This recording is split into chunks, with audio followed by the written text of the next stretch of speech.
So we're here live with Theresa Notartomaso, music supervisor and artist. So we're gonna unpack that a little bit as we get into the conversation here on the Media Mindset Podcast. Let's go.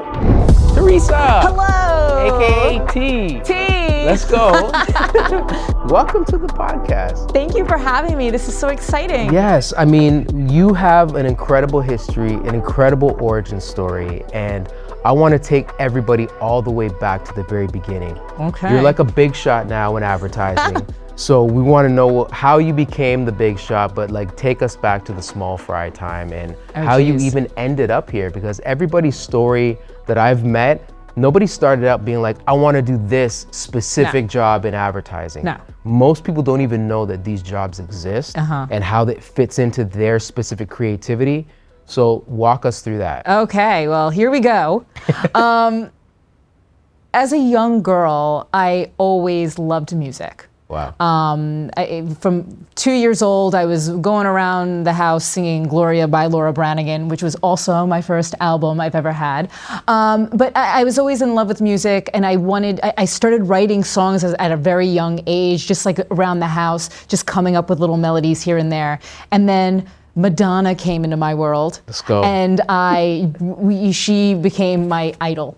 There were a lot of different people who've inspired me through the years, but Madonna is kind of like this fairy godmother to me, that she really is somebody who inspired me so much, and I just wanted to kind of walk in her footsteps. Wow. And even from that young age, growing up, you know, those formative years of mine into my like preteen age, I was writing music. I'm a lyric and melody girl, so I was writing tons of little songs here and there.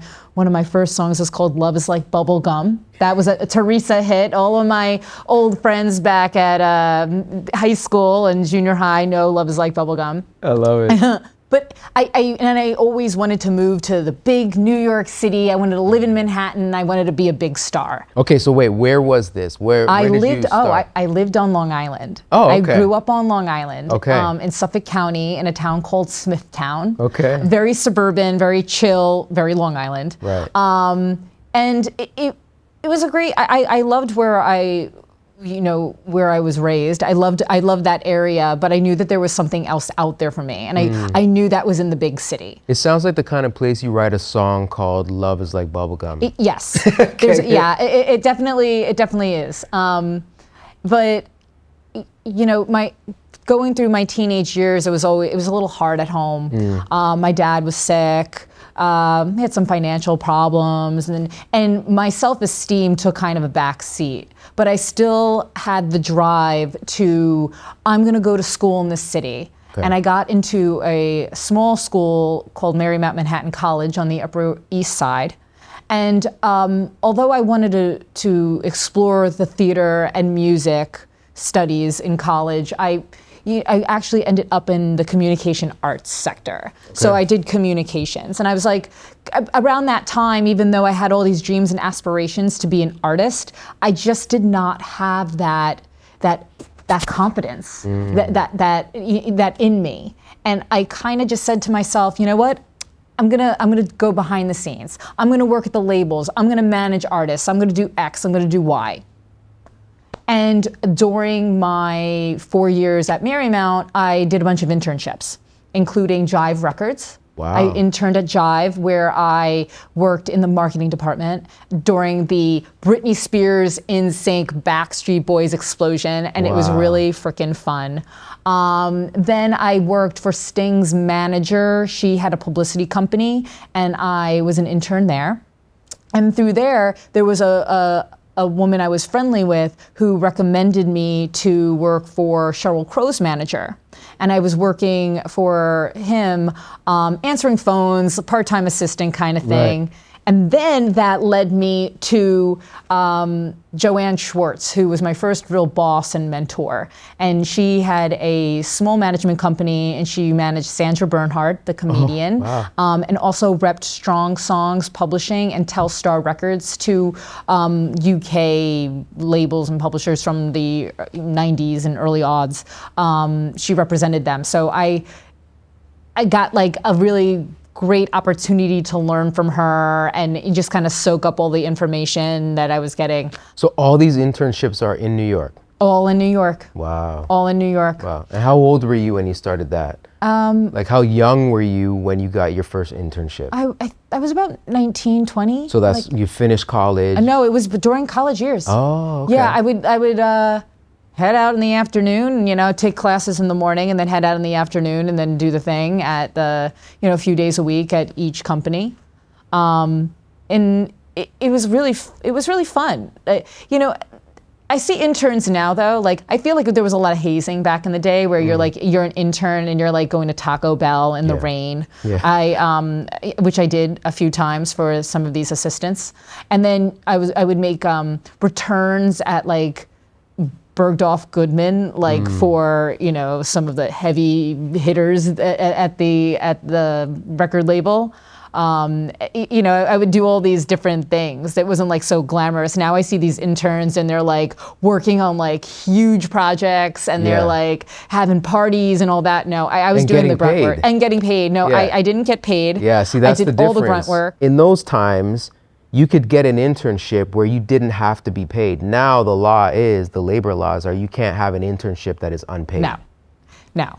So it was a different hustle back then. It was a different hustle. It was a hustle for sure. And, you know, again, around this time, my confidence wasn't like its best. So I think that I shined. I always think I've had this like this personality and always wanted to make friends. It's always what I've wanted to do. And when I don't have, when it doesn't naturally happen somewhere, it's always discouraging to me that I'm like, wait a minute, but why don't these people want to be my friend? You know? And I had to kind of like learn then that, okay, this is the professional world and not everyone's going to be my best friend. Right. And if I want to go for something, I just got to keep going and not like continually overthink because I'm an overthinker. Right. So I learned a lot about myself during those years, as one does during their college education. Absolutely. Yeah. And so you're at this now, you're at this position. And remind me the lady's name again? Joanne Schwartz. So okay, Joanne Schwartz. Joanne was actually my first real job out of school. So I had like all those internships and then I was answering phones. And then Joanne hired me as her assistant. Okay. And Joanne got a call from an old friend of hers saying that he was going to start an entertainment division at the advertising agency J. Walter Thompson. Oh boy, and JWT. JWT. Wow. What is JWT? I did not know. Advertising? What? And Joanne said, sure, I'll come, but I have to bring my assistant. And that's how I got to JWT. Wow. And I worked for the first year, I worked in the entertainment division and we did with Joanne and a few other folks at the agency. And what we would do is we would try to find synergies between brands and music. And the one big thing, the big production that we did while the entertainment department existed was we had Paul Simon and John Mayer do a concert together at the Rock and Roll Hall of Fame. Rock Hall was one of our clients at JWT, and Bailey's Irish Cream was also a client, and they sponsored it. It was one episode for VH1 called Idols and Icons, and it was John and Paul playing each other's music, and John telling Paul how all the stories of what inspired him. Wow. And it was just so cool. And it was the first shoot I got to go on. I got to go to Cleveland to the Rock Hall, and it was just so much fun. It was like a lot of work, and I feel like I played a small role, but it was really awesome. And I like thinking about it, it's like, holy crap, it's so cool. Yeah. Like it was so cool. I think the thing that people forget is one of the coolest parts about what we land into in this business is that you get the story. And I think a lot of times it's like, it's not just about how big of a part you played in that story, but that you were part of the story is huge. I was a part of the story and I was there and I made relationships there. Like that's when I started getting a little bit more confident because suddenly like, okay, now I'm working with people and we're starting to hang out and starting to really work together. And I really started to enjoy that camaraderie around that time. Unfortunately, the entertainment department disbanded shortly after. But I met with the head of production at JWT, and I sat down with him, and he just says, "You're going to be a music producer. We're starting a music department, and you're going to be a music producer." And I'm like, okay, what's a music producer? And I started as the music coordinator in 2004 at JWT with this new music department. And I worked for the next 5 years from music coordinator up to music producer through the ranks. And was Joanne still part of this? Joanne left. Joanne's gone. At that point, what was the difference between the entertainment division and this music production division? Well, music production would fall within the creative and production departments. Okay. Right? The entertainment department was kind of off on its own island. Okay. It was more or less like live situation? No, it would be like, in every agency, there's always different departments. Sure. Right? People who do different things. And some people don't interact. Now, the entertainment department was, again, on its own island, on its own little floor. We had like a corner office space, and we just did this work. And then sometimes we would speak to the creative people and the production people, but we were our own little entity. Right. So I became an employee of JWT during that time. So when the department was disbanding, they still wanted to keep me, and they moved me to a different department because we really didn't do that much work with the production department. Right. So now I was moving into production and learning about production. I didn't know what any of this was because, again, I'm here by mistake. I'm just like this little renegade, running around and at that time in parallel, I was exploring my own music, and I was in a band called the Yips, and we were playing gigs down in the Lower East Side and the East Village, and really what we were doing is it was such a great creative outlet for me because I was able to explore my music and start writing again now as a young adult. Right. But what we really did was drink a bunch of beer, get into a studio, and just had fun. Of course, I always take things as oh, this is supposed to be fun, and now I'm like, okay, we need a record deal. Okay, we need a manager. Okay, we need this. So that was happening in parallel, and then I'm at the advertising agency trying to figure out, okay, well, I'm not going to work here long because I'm going to be a star. Yeah. And I kind of learned what went into making commercials and content and helping to supply the music for that and discovering this world where I had one foot in advertising and the other foot in music. And it to this day, I am so blessed that I have both of that footing, right? Yeah. I think that it's so cool to be a part of the music industry, but also to be a part of the the advertising field. So back in the day when I was discovering it, I was like, wow, I was going to parties all the time. I was going to shows all the time. I was meeting so many interesting and creative people. It was just it was so great. Now at this point, are you seeing what was the value that they saw in you to be like, okay, Joanne's gone, we're shutting down entertainment, but there's something in Theresa that we need in our music department? And are you recognizing now, as your self-esteem is growing, that there's value that you bring to the table? Oh, 100%. Again, I think that this is me. There's been a gazillion incarnations of Theresa, and I'll wake up tomorrow and I'll probably be a different woman. There's a lot of it, but at the core, I'm somebody who's very passionate. I'm somebody who's very loyal. I'm creative. And I really am a hard worker, and I'm really committed to a team.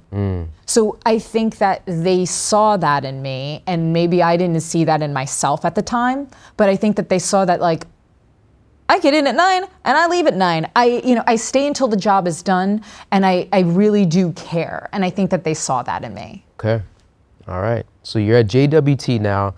You're doing your thing as a music producer.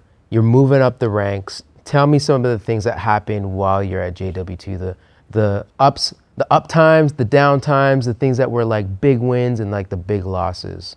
Okay. Well, I worked at JWT at a time where we were like banging. We were like a very hot shop at the time. And we were winning business left and right. So that felt really good. Starting out, I was working on like Sudafed shower soothers, which is like something like you throw into the shower and it comes up with all these aromas. I would work on Bengay and Neosporin. It was very sexy. But then, you know, as I grew, I started to work on Domino's, and Domino's was really fun. It was such a fun account. And Smirnoff. And at this time, was it like original music composition, or were you doing a lot of licensing? Well, or was it a mix? Funny you say that, because this is something that I think, and I think that other people can relate. At the time, I'm actually really good at original music production. It's kind of one of my fortes. I think I'm a well-rounded music producer, but original music production, I really love getting in there and creating and working with partners and you know, going through that process. I just love it. Yeah. And I think that back in the day, my boss at the time recognized how that was my thing. But of course, I also wanted to do the supervision. Supervision's cool. Yeah. Finding music is cool. And I wasn't getting that many opportunities to do that because there was another producer, a very good friend of mine who I work with now. He's just phenomenal. And I just like, it was his thing. And like, it wasn't like I wanted to take his thing away from him, but I wanted to have that experience. Sure. And I wasn't getting that. Right. So that was always kind of disappointing to me. But again, I was just so gifted in this other domain that, you know, I ultimately probably had left JWT. When I did leave JWT, I left because I wanted to explore that side. And I was able to later on at other positions explore my supervision skills and my negotiating skills that are pretty tight. But you know, it was the opportunity, and I got to learn so much at JWT, and the experiences I had there were just so incredible, and the friendships I've made, the relationships I've made. I have such good friends that to this day, that we all grew up together. Again, we went to all the parties and all the shows and birthday parties and slumber parties. Like, we were always together. Like, it was just this really beautiful time where we were all these kids in the city. It could have been a television show. Some of the dramas and the boyfriends and the breakups. It was just like so much fun. Well, it was community. It was community, and we're all these kids like transplanted from somewhere. Yeah. You know, not everyone is from New York. Like, even though I came from New York, there was somebody who came from Vancouver, from Vermont, from, you know, other countries. Like, people were just coming into New York, and then suddenly you find your family, you find this tribe.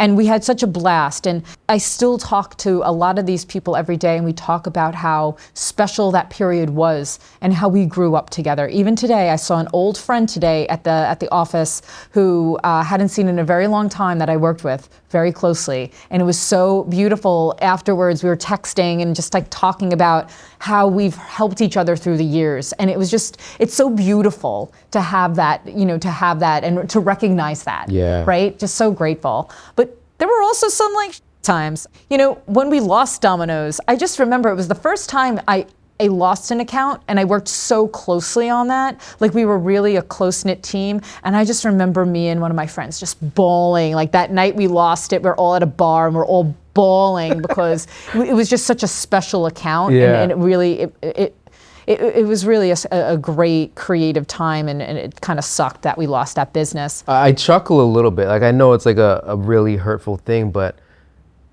you know, I don't think clients recognize, I mean, maybe they do, but they recognize how connected the people that work on brands get with that brand. When you're there late nights working on things, making revisions, you know, we're focusing on each frame of a 30-second commercial or now 15s and 6s, and we're moving things around by the frame, fractions of a second, laboring over this stuff night after night after night.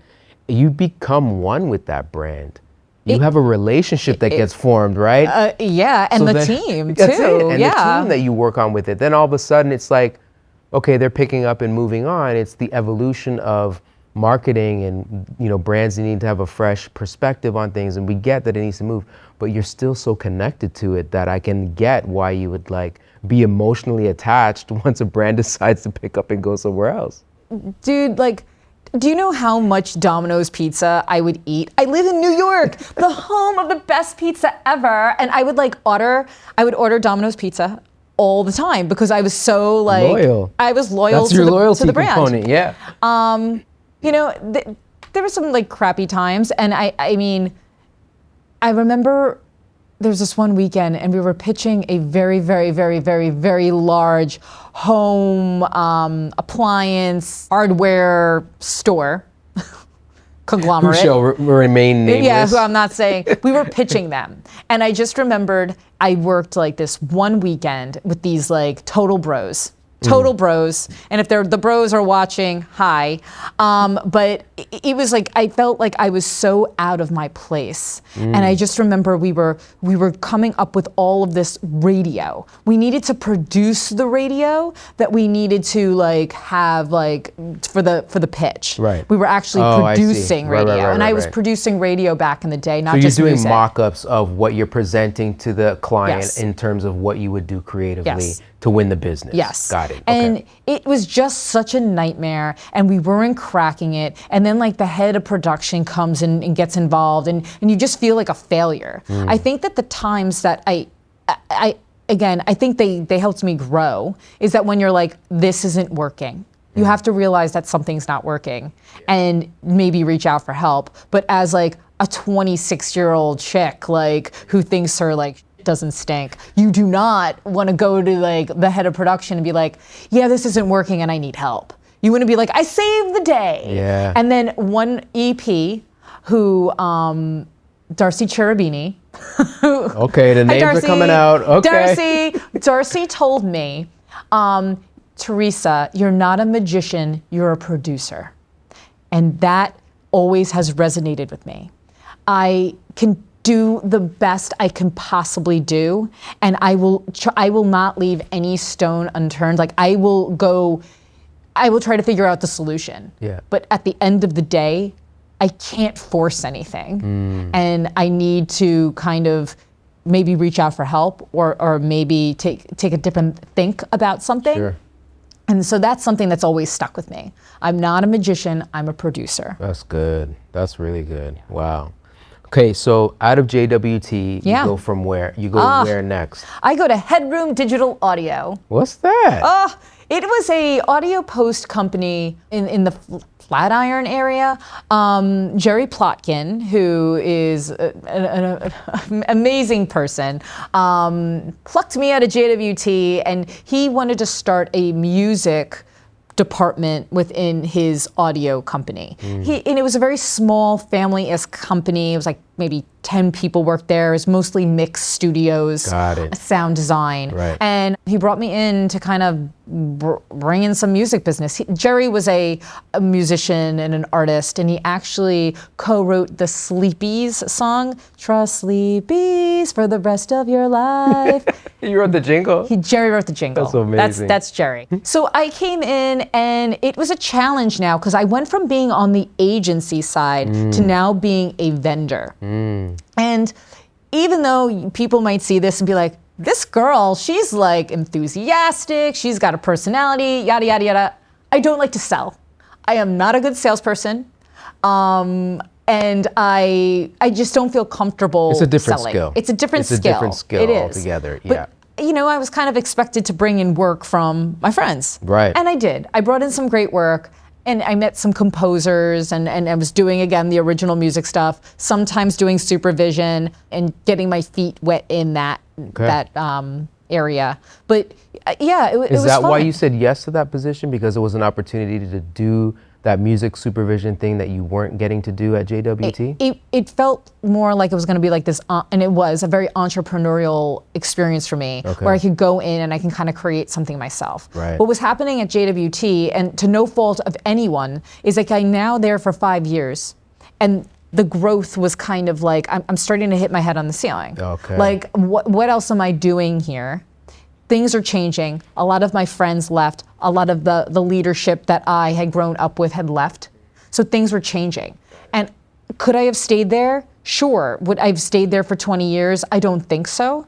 But it was time. And I think it was a really good step. And I worked at Headroom for 2.5 years. And again, we did some really great things. We threw some really amazing parties and got Biz Markie to play a party. Dragonette came in for a showcase.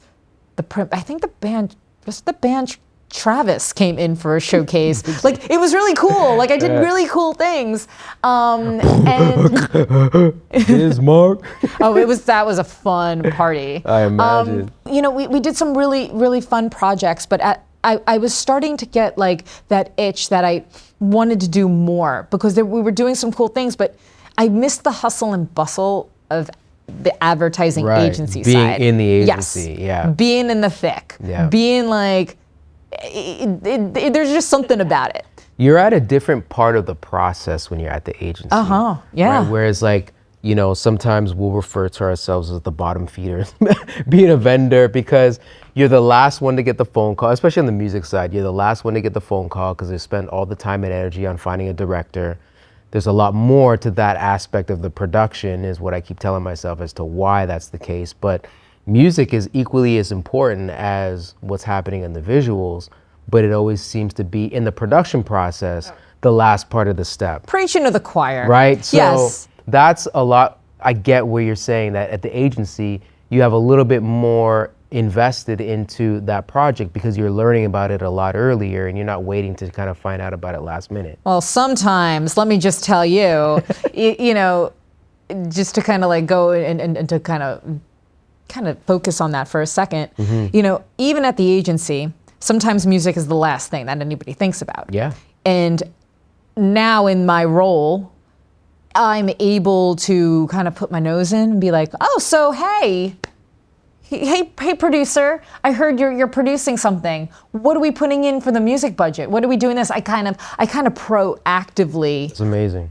Get involved, and I try to get music involved early in the process. It's so important. So important. Especially since creatives have such grand ideas. And if I'm not able to get in there early and understand what their idea is, we may not be able to execute it. Right. Now, I understand that I'm not going to have huge budgets for everything we do. That, it is what it is. I want to be savvy in what we're, how we're paying for things. There's wonderful partners out there that, offer different things. So I just want to make sure that the music department, can get in and really help execute what the creatives and ultimately the client have in mind. That's right. So, that's something. And you're able to do that more when you have more time to make the phone calls, do the negotiations, preemptively, get demos done and have time to work it all out and give the team time to react to what they're getting. And if you don't have that information early enough, it's kind of like you're scrambling at the last minute and potentially not getting the best of the best. 100%. Yeah. Like, for example, music supervision, right? That's when you're trying to license a song for use in a commercial. A lot of times people don't realize is that you're having to deal with the rights holders, the copyright holders, and you may not have just 1 or 2 on there. You could have 5 to 7. Ugh. And it takes time to contact all these people to make sure that they're okay with it. Dude, the education that I instill in my agency partners, whether they're the creative team, the account team, the production team even, to kind of try and tell them and again, educate them on what the process is, because a lot of people don't understand. They think, oh, so you just call Sony. I'm like, but there's also publishing. Yeah. So, and there's also, to your point, 5 to 7 publishers sometimes on certain things. I just cleared a song, and there were 4 publishers. Wow. and it wasn't that bad, but they were all like, the majority of them were in Australia. Oh, wow. So I'm like sitting Now here. you're factoring in time zones. In time zones and things that, this needs to get out the door tomorrow. Like, it's like, oh my God, like the pressure's on all the time. Yeah. But I love it. Yeah. I love the pressure. I think it's it just gives me like such energy and the adrenaline rush and the butterflies in my stomach. Like, I just love it. You're a sucker for punishment, that is what you're saying. I am a sucker for punishment, 100%. No, that's good. Okay, so you leave Headroom, you go to, what's the next step? Okay, I go back agency side to an agency called Kaplan Thaler. The Kaplan Thaler Group, run by Linda Kaplan Thaler. And Linda's a very interesting woman. Not only did she own, like, one of the only agencies to be independently owned by a female, but also she kind of grew up through the ranks writing jingles, and she wrote I don't want to grow up, I'm a Toys R Us kid. Wow. Yes. Legend. And I got to work with her very, very closely. And that was really, really cool because it was a very musical agency. There was always a musical idea. It's an ad agency. Kaplan Thaler, yes. Head up and owned and created, discovered by a jingle writer. Yes. Well, she was an agency creative. And then she had an amazing team with her, an amazing CEO, my head of production at the time, who was my boss, Lisa Bolfuco, another mentor to me, just somebody who's just so badass and so talented at her job. And I mean, we had Wendy's at the time. We had Aflac. We had a bunch of P&G stuff like Dawn and Swiffer, and around that time we were doing all these fun like Swiffer spots with like all these different types of artists. We had Napa, and there was this really cool jingle. I can't take credit for it because I did not write it, but the Napa Know-How jingle. And we just were doing some really, really fun projects. And I worked there for a year. And at that year marker, literally, I think it was to the date, there was a merger with Publicis. So then we became Publicis Kaplan Thaler. Wow. Yeah. And it got crazy a little bit because I was the only music producer at Kaplan Thaler. But then suddenly we merged with Publicis. And how many did they have? None. Oh. And I'm the only music producer. So you're managing the Everyone. business for all the brands with the amalgamation of the two agencies. Wow. Yeah. And so how long did this go on for? 4 years. Wow. I stayed for 4 years. I got help my last year. The wonderful Joanna Starling came into my life, and she became my second hand and really helped me, kind of get things going. But it was very hard. I was working around the clock, and I love and again, because I'm so passionate about what I do, I'm not gonna anyone over because I'm tired. Like, I would just keep going. Right. But we did some really, really great work as well. Like, it was like so cool to continue doing like really premium work. And again, at the time, we had like one Cadillac, and I was working on Cadillac, and my dad had a 1977 like Coupe de Ville, and like it was just like kind of really cool to like, okay, cool, I'm working on this brand where it was cool for me. Like, there was such a connection to it. So around like the 5-year mark, again, I have another itch, and I'm like, I'm now a music producer. I haven't grown. Right. And I don't know if there's a growth happening. And is this your title, is music producer? I'm still music producer. Okay. Even though I've been like running the Yeah. And again, and doing supervision. I'm doing a ton of supervision. Like, that is where I like really start doing all the supervision, all of the negotiations. I'm doing everything. Okay. Because it's just me anyway. And I was really happy because I did some really great projects. Like, there was this Wendy's spot where we licensed this Tim Myers song, and everyone loved it. They were like so excited, and it was like the first big supervision project that I did where they used this track that I supplied. Wow. And it sounds cheesy, but it just made me feel like I can do this. I am good at this. And then I kept growing and growing. Yeah. But by the 5-year mark, again, places change.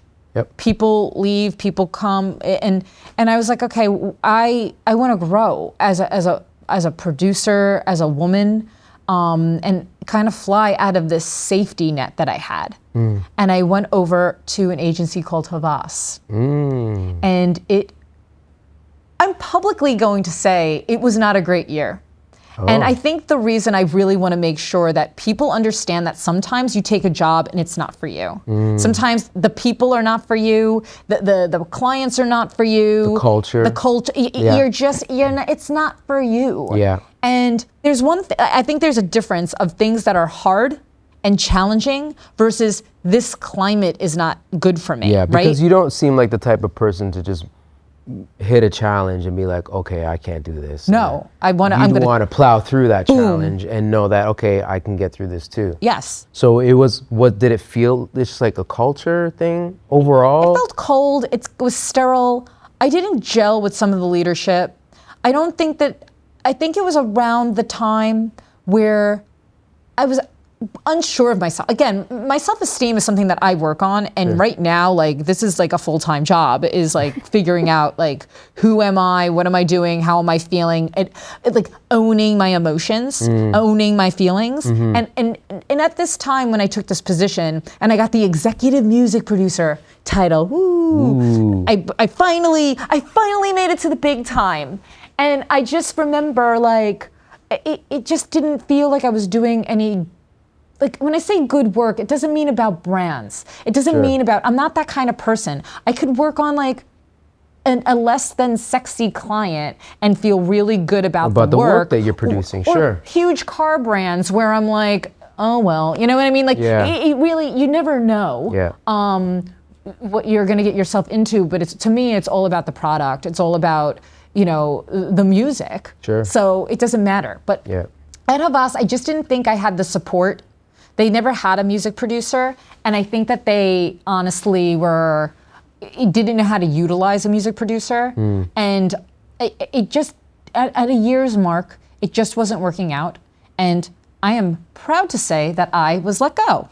And the reason I say that again, because I think it's really important for people to know that you can have a setback in your career. You can have a setback or something where you're just like, it isn't working out.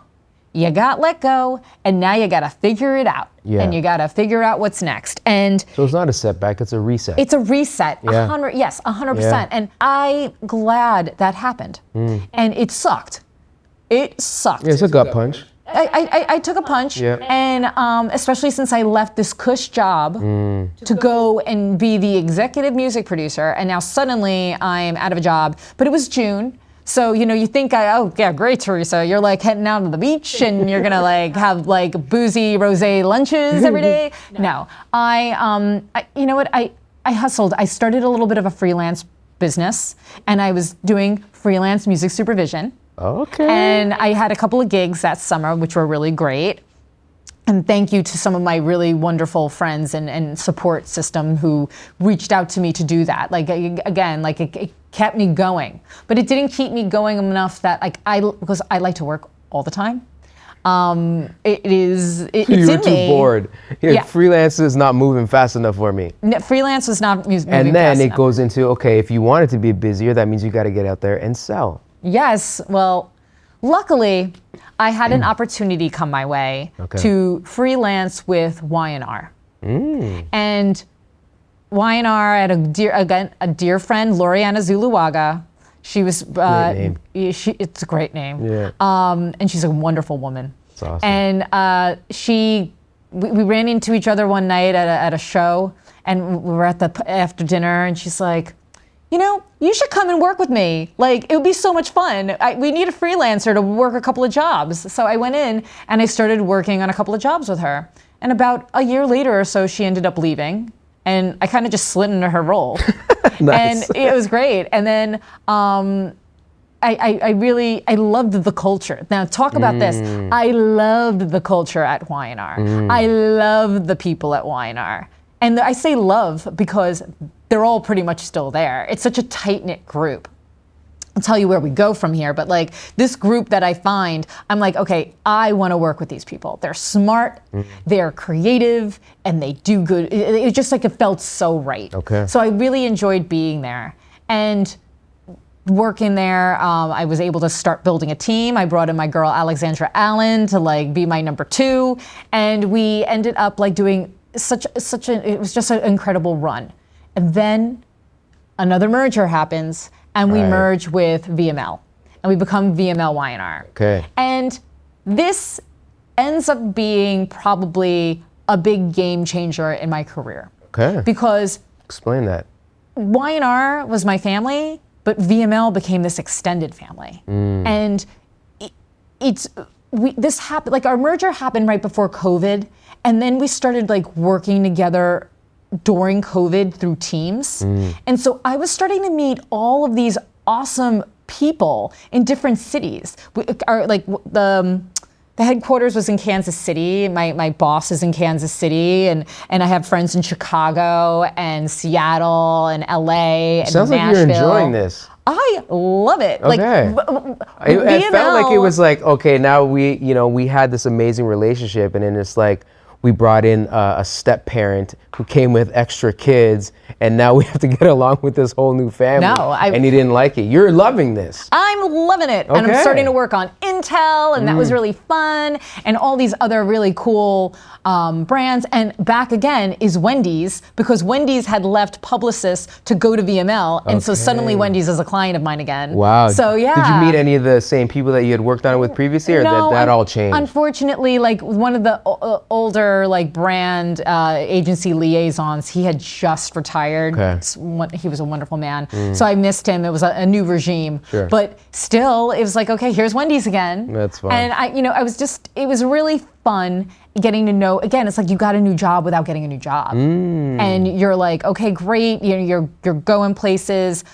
I got a promotion. I became the executive music producer in North America during that time. And again, like doing really fun work, being creative, and also being respected to actually come to the table with suggestions, with pluses. Also learning how to listen and not just keep on bloop, bloop, bloop. As you can tell, I'm a little chatty, but I really started listening instead of just continue to talk. And I thought that was something that I really started to enjoy doing, because just because I think something is great doesn't mean everybody else is. Yeah. So I kind of want to know everybody else's POV, and just to kind of like, something that I'm really glad that I've done. Awesome. I think it's really helped me. Yeah. So VML Y&R is and then boom, boom, boom, last October we merged with Wunderman Thompson. Oh my goodness. So we became VML. Okay. We are VML. And which is still a mixture of Y&R people, the VML people, and now Wunderman all of Thompson. the Wunderman Thompson Yes. people. Wow. Is it all in one building? Well, our New York offices, yeah. We are at 3 World Trade Center. Okay. But again, we have offices all over North America. And that has been fun, like great. I'm reunited with one of my old JWT music producers, Dan Burt. My dear friend Paul Greco is with us. We have a wonderful, wonderful team. I'm very lucky.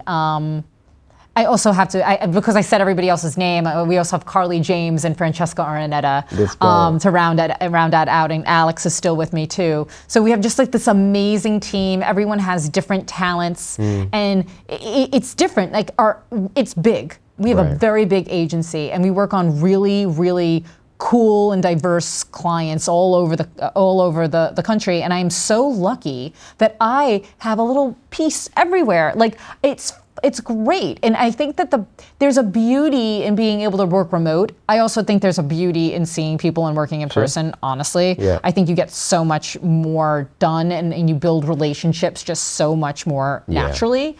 But again, like it's just so cool that I'm like, oh, what's going on in the LA office? Oh, what's going on here? Like, oh. Do you get to travel to all these offices? I hopefully going to be doing more traveling. I was in LA a couple of weeks ago for a project. I meet people a lot on the shoots, or we do records, and we'll go to different cities. But hopefully I'll be doing more. I'll go on tour to the various offices.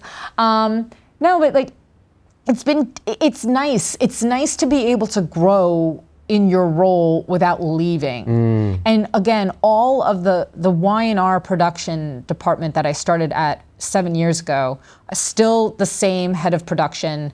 The head of business affairs is the same. Shout outs to Greg Lotus and Stacy Callan, who really like raise our family in the New York office and you know, throughout the network. You know, it's so great that we have this like, we do department drinks every quarter. We celebrate people's birthdays in the office with cake and champagne, and I enjoy doing it, and I enjoy organizing certain things because I just like, these people are my ride or dies. Like, so you're creating the culture. Is there somebody there who's like orchestrating all these fun things? Well, we have like the fun committee that like does the big stuff. But in the department, I am one of the people who like says it's time to have another department happy hour, or it's time to celebrate Janet's birthday, which we did yesterday. We got to get flowers for somebody, they just had knee surgery. Yeah, you know, or that's the thing. Like, you talk about the culture and the culture not being right, but then there's a responsibility on us to help create the culture that we want within the environment that we're in, right? Rather than sitting around waiting for somebody else to spearhead these cool things to make it fun to be at work and to create connection with everybody who's working together. Yeah. We have to be part of that. So it seems like you're doing that. I love it. Okay, so what's your official title now? I'm executive music producer in North America. That is as of today, which is today's September 25th. As of September 25th, 2024, I'm executive music producer North America. Okay, but there's no supervisor under that. But you are still doing supervisor within your position and the job and all the things that you do. It includes music supervision, or do you have a separate person who's assigned the music supervisor role?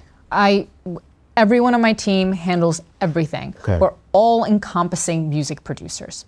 So that could be original music production, music supervision, negotiations. It could be working with, again, Sony Music on a license. It could be working with APM Music or Shutterstock on a license.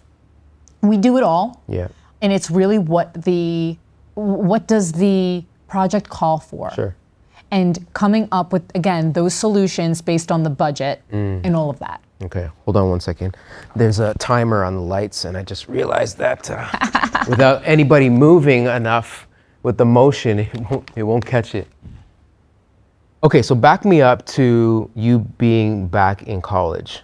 How much of what you took in your college courses are you using today now in your role? And you being, you know, the one in charge of this department, do you require that? Are you looking for that when you're looking for new people to be in your department?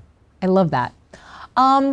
Listen, I had a great college experience. I had some really great internships. I met some really interesting people. I met one of my best friends in life.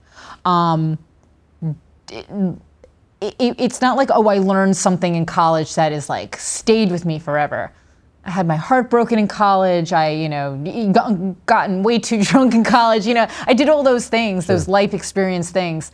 But I don't think that what I learned in college has come with me. I think, again, the internships are probably what I would take away as the most important aspect of that, besides the friendships and the relationships. But when I do speak with young people, I look for drive, and I look for passion, and I look for people who are willing to roll up their sleeves and get a little dirty. Agency work is very unpredictable. And there are times... It's a great word. There are times when I am working around the clock. All week, I will wake up at I wake up very early, but I wake up, I check my email, I work out, I meditate, I do my thing, and then I'll just keep working.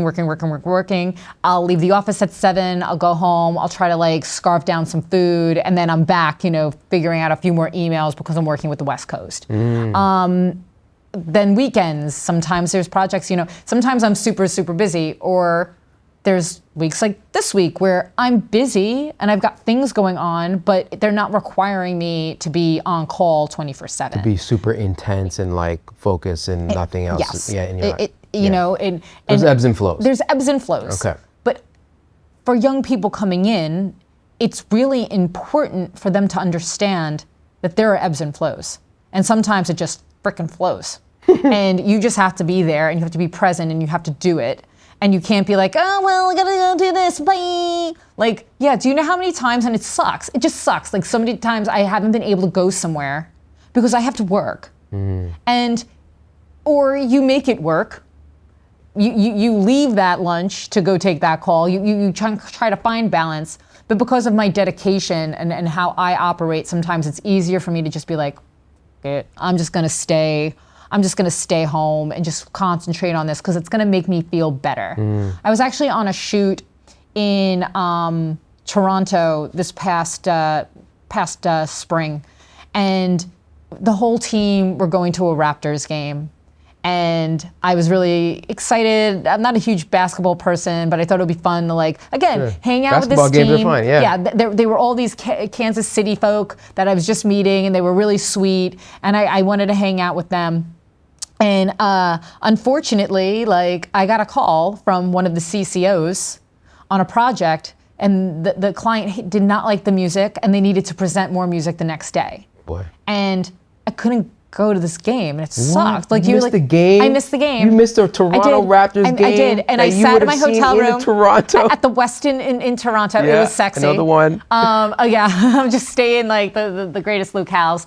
But I ended up just working, and I was so glad I did. Because I ended up finding the song. I ended up doing the thing, and if I had not, that's what makes me happy, is doing it and saving the day. I like to save the day. Yeah. I love to be a little superhero. So that's just one of the examples. It's it sucks because you want to do something so badly, but you're like, okay, well, the pros and the cons. If I go to do that, go to the game, yeah, it's fun with the friends, but the CEO or the CCO really needs me. So, that's just one of the So what do you say to, this generation of, I really need to make sure my work-life balance is okay, and I'd love to do that, but it's not required of me to stay overtime in my contract. No one would say that to me. No. This is advertising. We need to work, and this is the game. So, are you in or are you out? I'm not saying that I want everyone to work and be disgustingly overworked or work every weekend. Sure. I'm very, very, very thoughtful when it comes to that. And I'm going to make sure that I don't put everyone on a new business pitch every weekend. Sure. I enjoy it. So I will just happen to jump in. But that's because I enjoy it, but I don't expect everybody else to. So I'm not running anybody I try not to run anybody into the ground. Right. But at the same time, this is production and it's advertising and things got to get done. Right. So I want to be very transparent with anybody that I would be interviewing or bringing in, especially from even other sides, from the music house side. It's a different world. Yeah. And I had a great music producer who was working with me, and I think it was kind of eye-opening to see what was on the other side. What do you mean? Well, when you're working at a music house, it's not as, crazy, you got to switch to the next thing. I think there's a different cadence. Sure. On the different sides of the business. Right. And I think that when you come here, you either like this kind of pace or you don't. And I've also learned that complaining about it does nothing. It's the project. You're in the project. Yeah. It is what it is. This is what it's taking from you. There's going to be an expiration date. It's temporary. You have to get through it. And sometimes it frickin' sucks. and it's life consuming, and you're like, you don't even know who you are anymore, but you got to get through it. And I kind of I teach that to the team. My team is to like, yes, sometimes you have to throw yourself into it. Right. And sometimes it's going to be late. Yeah. And sometimes it's going to be weekends. And as long as there's a transparency there, again, if it's grandma's 80th birthday, I'm not telling you to like not go. Sure. And I would also like, I've learned to kind of like let go too, Sure. and to lean on my team when I have to do important things, right? Like that's what's the beauty of a team. Right. But I do think that there's expectation to do your best and to not stop until you won. Do you think that that kind of work ethic has become more and more rare? 150%. So you have a choice between somebody who has extensive schooling, education in marketing, music, all the things, but they seem like they're a little timid when it comes to their work ethic and passion, versus somebody who doesn't have as much in terms of education for this work, but you can tell that they've got all kinds of drive. They're like, I'm willing to work for free. I don't even care. I just want to do this so badly. Who are you hiring? Number two. Number two, I want somebody who's like, has that grit, that drive, that swagger, that they want to do it. They want to hustle. They're going to get in and they're going to give them all. I think that, and I don't want to categorize people, but I do think in this day and age, a lot of people are like, oh, well, I can't do that, or I can't do that, or I don't want to do this, and I don't want to do that. Back when I was growing up, you had no say. It's like, again, go to Taco Bell and pick us Taco Bell up. It's raining, wah. Or, you have to do this, you have to do that. You just did it. And I'm not saying it's right. But you did all of that so you can get to the next level. Yeah. You did all of that and you paid your dues so you can get somewhere. And I think that paying your dues and going through the motions is so important. Yeah, it's what it sounds like you're describing is you've created opportunities to get some grit in yourself, and pushing yourself and being self-motivated is a really a big part of your mindset. But also, it's easier, I think, to do when you find that thing that you're passionate about. It's one thing if you're being asked to do that and maybe you're working in retail and you hate retail and you're only doing that job to pay for your education or just to pay your rent or to get to the next rung on the ladder, and you don't really love what you're doing, then it feels like a slog, right? You're just like, I hate this, but I'm just gonna do it anyways. Yeah. Versus, I love what I do. I will stay up forever. I will do this until I'm blue in the face because it just is awesome and I'm excited about it, and every new project is a fun new thing and I want to do more of it.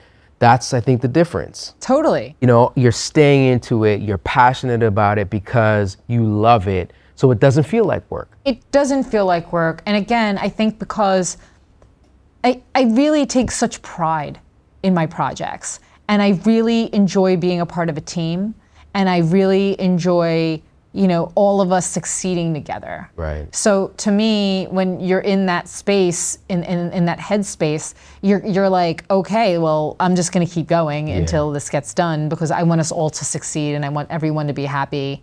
It's just it's a great feeling to be doing something and to love it. And again, just a reminder, 20 years ago, I had no idea what an agency music producer did. I didn't even know this existed. I never thought I'd be in advertising. So to feel through the years and to be where I am right now and to still have this level of love for what I do, I think is super, super special. Yeah. Okay, so this is what you do. This is your day job. This is your passion. This is your life. But there is some other stuff that T does. Yes. What is it? Theresa Music Official. So now is this, okay, so I always love to ask people in advertising, do they have a side hustle? I meet so many art directors that are like tattoo artists, comic book writers, artists that do paintings, copywriters that do stories and write books. So I always want to know, like, what's your side hustle? Some people, they just don't have a side hustle. Their job is what they do, and then outside of that, they're just doing whatever. Yeah. But you have this whole other music career. Yes. You've got your foot in this whole other industry.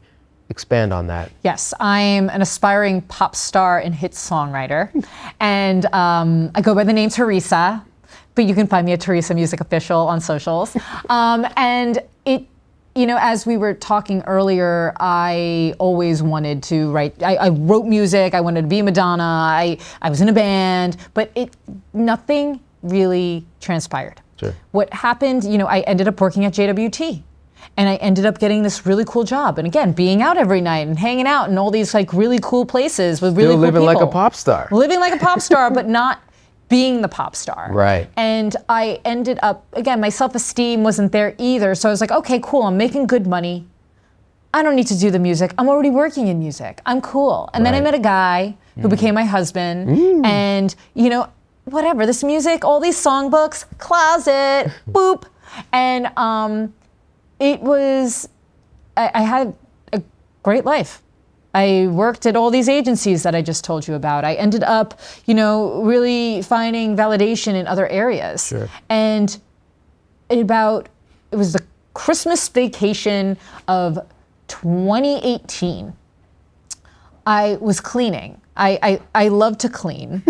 When I'm in the mood to clean, I clean and I organize, and that is my thing. And I was cleaning, and I took a trip down memory lane, as I like to call it, where I found some old notebooks filled with various song ideas that I had written through the years. And I hadn't seen these in a long time. And from there, I kind of went down this rabbit hole where I'm like, like what about like some of the demos I did, like back in the day? Okay. And then I found these demos. Okay, hold on. Before you say you found the demos, what format were these demos on? They were on a hard drive. Okay. Yeah, they weren't on a cassette. No, they were on a hard drive. Were they on a DAT tape? Were they on a cassette, reel to reel? No, they were on a hard drive. They were on a hard drive. Got it.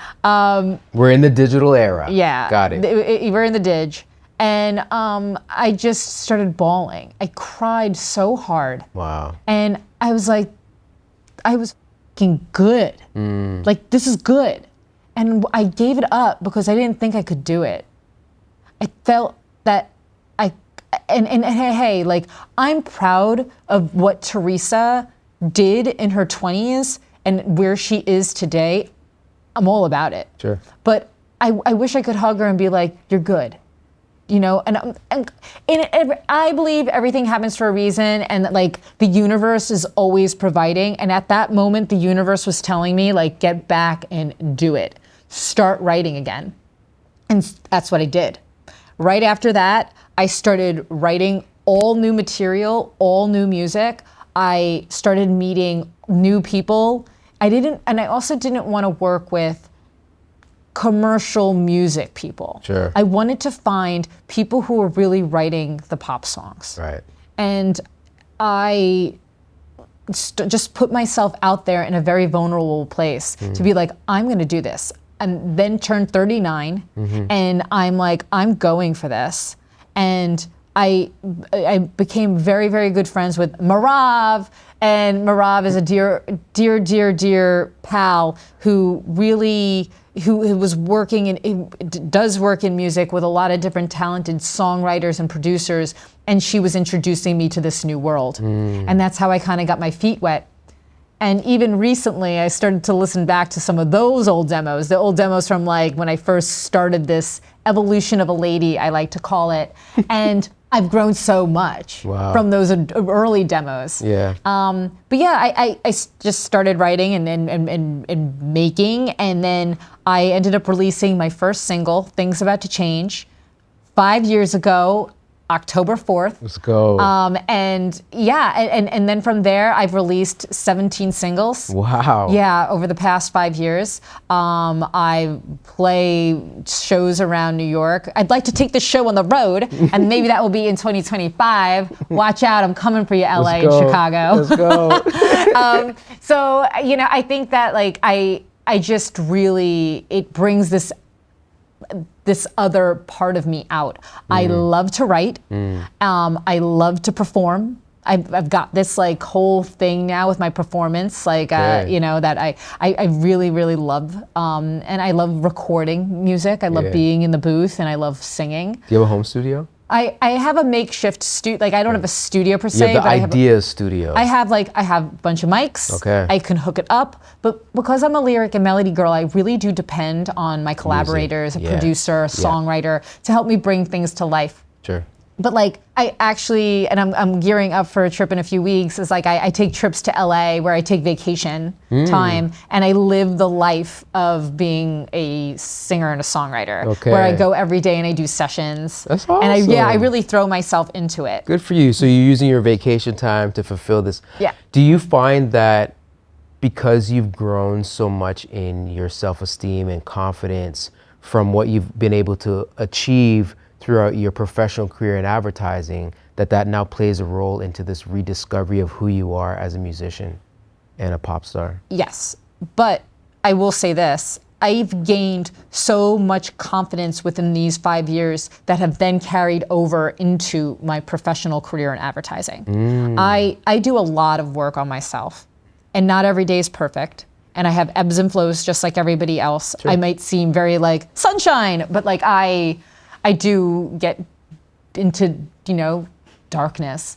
But I meditate every day, and my meditations are a lot of like inspiring mantras to, you know, manifest a great day, a great year. You know, if I'm in if like I always think that like it's like, okay, what am I ordering today? Like, do I need some a confidence boost? Do I need to stop overthinking? Do I need to concentrate on this? Do I want to do something that's a little bit more chakra driven? Like every morning, I kind of dig in to get a little bit of like some sort of like motivation.